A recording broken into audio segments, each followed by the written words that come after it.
کہ آج فی زمانہ کچھ ایسے بھی گروہ آ چکے ہیں کہ کہتے ہیں کہ اس رات کے اندر عبادت کرنا بدعت ہے۔ اب بندہ جائے تو کس طرف جائے؟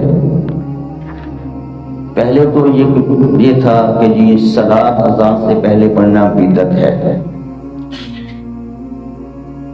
اور اب عبادت بھی نہیں کرنے دی جا رہی ہے۔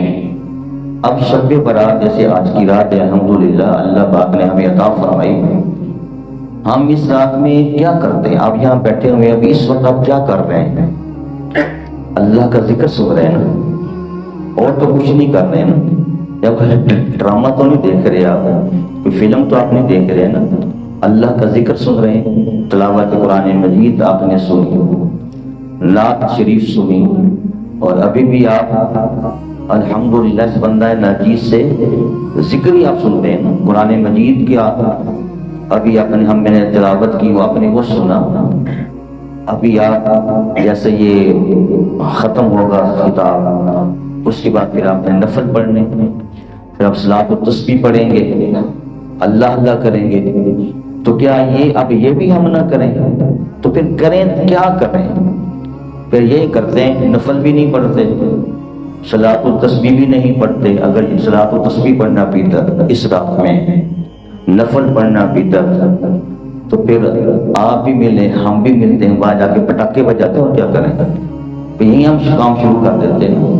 تو میرے دوستو، کس طرف جائیں؟ عبادت، کچھ ہمارے ایسے بچے ہیں نوجوان، آج کی رات ان کو انتظار ہوتا ہے، ہمارے اہل سنت جماعت کے اندر اس انتظار میں ہوتے ہیں کب شب برات آئے گی۔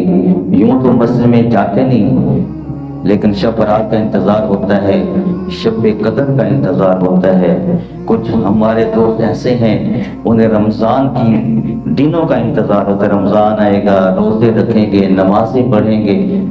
تو میں سمجھتا ہوں ان ہمارے نوجوانوں کا یہ انتظار کرنا بھی ان کی گناہوں کی بخشش کا سبب بن جائے گا۔